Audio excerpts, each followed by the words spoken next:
Hello, YouTube. Alright, so I keep telling myself that I'm going to start making YouTube videos about playing Pokemon. But I keep telling myself I'm going to get a better webcam before I do that. Well, I decided to go ahead and start. Georgia Regionals is coming up for VGC very soon, and quite frankly, I need a lot of practice. That's the whole point of the series right now, is going to be getting in practice and improving. So my plan of action is I'm going to play a game, and then I'm going to take a little bit of a break, and then I'm going to come back and I'm going to talk about things that I thought about the game. Pretty simple, straightforward. Let's get to it. Here's what we got. Just a quick overview of this team. We have Terrakion, Talonflame, Greninja, Sylveon, Hitmontop, and Manectric. Let's see, Sylveon and Talonflame are both choiced. Choice band and choice specs, obviously, for which one's which. Mega Manectric, Greninja's got a Life Orb. Terrakion has a Focus Sash. Hitmontop has a Citrus Berry. Oh, sorry, a Lumberry. Okay, just a quick rundown. I built the team to be fast and hit hard. I wasn't too worried about bulk, which is a part of the problem. Previous to this, most of the teams I had built were very bulky and not very fast. I just wanted to experiment a little bit with fast and hitting hard and not so much on the bulky side. This is what I took into the April International Challenge. That challenge did not go too great for me. I finished pretty mediocre in the upper 1500s.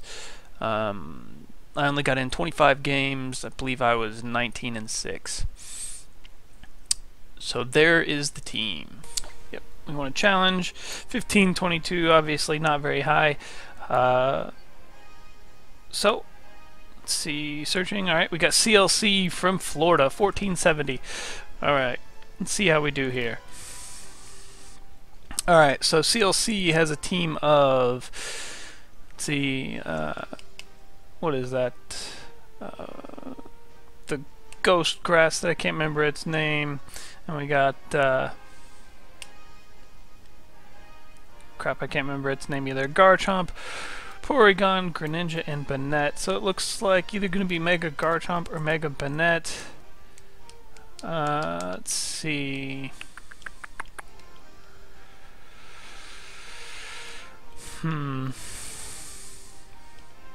Alright, well, Manectric is looking pretty good against everything except for Garchomp and Swampert.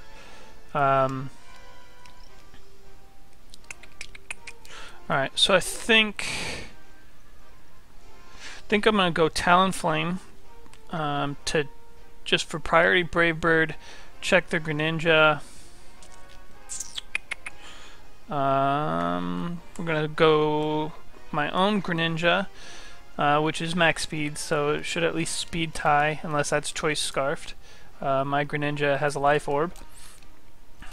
Greninja can do super effective against almost everything on the team. Let's see. We'll bring Sylveon just to kind of check the Garchomp. Is Manectric really worth it? Yeah, we'll go Manectric just for the extra power. I don't want Terrakion. Terrakion is threatened by too much stuff there. The Swampert, the Phantup, the Greninja. Can't really do very much to Banette.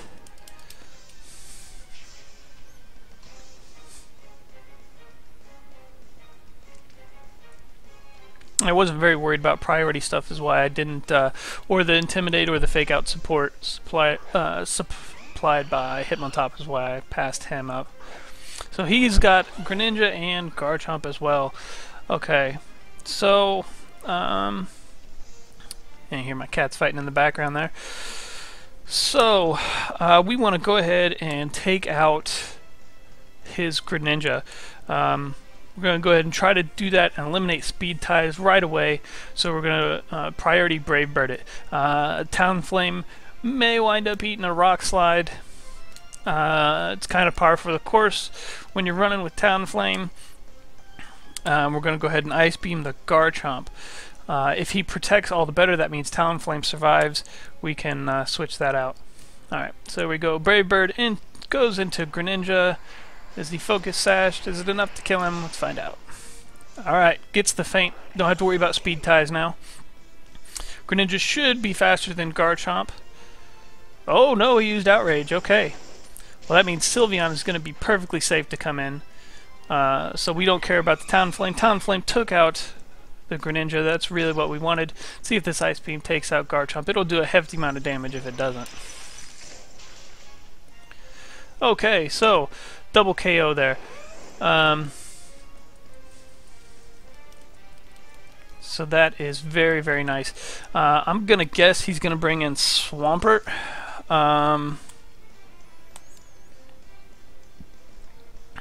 Is it Swampert and Trevenant, or is it Swampert and Banette? I mean, Trevenant and Banette. Porygon, okay. I don't really know anything about Porygon.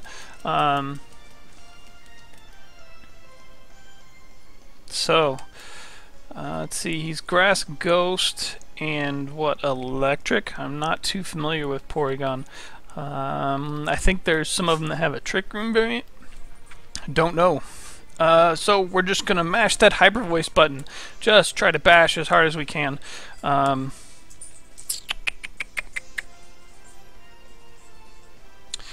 And then, let's see, what do we want to do with Greninja? To be smart here. Let's go ahead and Dark Pulse the Trevenant. That should be super effective. It gets him away from Ice type and makes him immune to the grass. Alright, super effective there. Use Toxic. Toxic's not going to be very good here.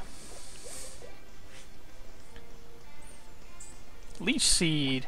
Leech Seed's not going to save him either. Going to be a little bit too slow. Hyper Voice going to take out Trevenant. Probably do a hefty amount to Porygon. Oh no, Porygon has more special defense than I thought it did. Okay. But he's not going to be able to stall out. Still have Greninja and Sylveon in. They're both going to do hefty amounts of damage. Sylveon is choiced in the Hyper Voice right now, but without that spread damage, that's going to just do even more. We'll just go ahead and keep Dark Pulsing. Nice neutral damage there on Porygon.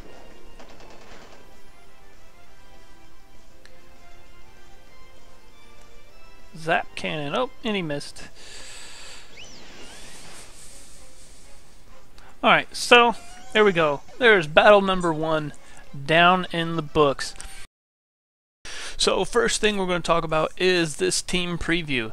Obviously I spaced on the names of things, that Swampert, the Trevenant. I was off all game about Porygon, so let's see. Things about the team preview. I think I did pretty decent with the team I brought. I could have been in a little bit of trouble if he'd have brought Banette and Megadit and started doing some prankster shenanigans.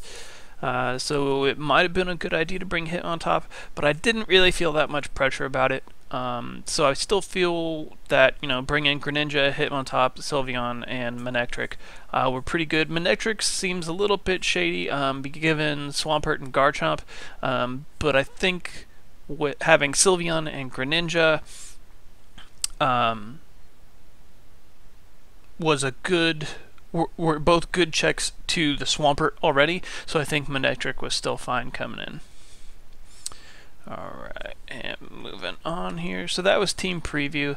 Let's see, we'll go into we're not going to wait through this whole thing here. We're going to go ahead and fast forward this video a little bit. Come on now, come on.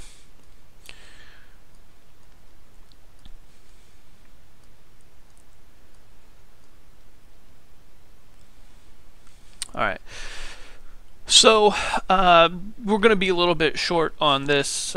This breakdown afterward is going to be a little bit light. Obviously the battle was pretty quick, pretty simple. Some things that I took away, I think it's important to still analyze your wins. Even if you win, I think it's still important to look back at it, see what was good, see what was bad, see if you got lucky, things like that. So here's what I took away from this battle. Right here, this very first turn is one of the big ones. I did not think about a scarfed Garchomp at all. I just automatically assumed that Greninja was going to be faster, and that is not the case. It didn't really come back to bite me here, but I should have thought about it. Even if he would have targeted Greninja with this Outrage, if Outrage would have targeted Greninja, Sylveon still could have came in and cleaned up that Garchomp, so it wouldn't have been that bad. Talonflame could have done, gotten a little bit more work in. Excuse me. So okay, yeah, there we see the Ice Beam. Once again, Sylveon could have came in and done the same job. Sylveon would not have had to care about the Outrage at all. Brave Bird still would have happened. It still would have gotten priority over the Outrage. Still would have gone in. But it's still important to think about that Choice Scarf. Given a different scenario, it could have bit me. Okay, so then he brings in Trevenant and Porygon. Here's the other thing. I did some digging on Porygon just to learn some things. I was completely wrong about the typing. He is a normal type. He has no Trick Room build that I am aware of. That, after doing some quick searches, didn't look like he had any Trick Room build. That was just me pretty much guessing about Porygon. So those kind of lesser used Pokemon, it is important to at least know a little bit about them. It seems like Porygon's kind of niche is just with that download, and then he can also get adaptability. I'm not really sure what my opponent was going for. He wound up using Toxic here. Toxic in doubles, it kind of points that maybe my opponent was coming from singles. Wasn't really sure about how to do doubles. Toxic doesn't usually work that well unless you're going for a timer stall, and given that he didn't have some of the more bulky stuff for a timer stall, don't think he had it. So those were really my only takeaways here. Unfortunately, like I said, it was a really quick match. It was pretty simple, straightforward. But those are just a few things that I took away from it to kind of put in the back of my mind and learn about this battle. So hopefully you liked the video. If you liked it, give me a thumbs up.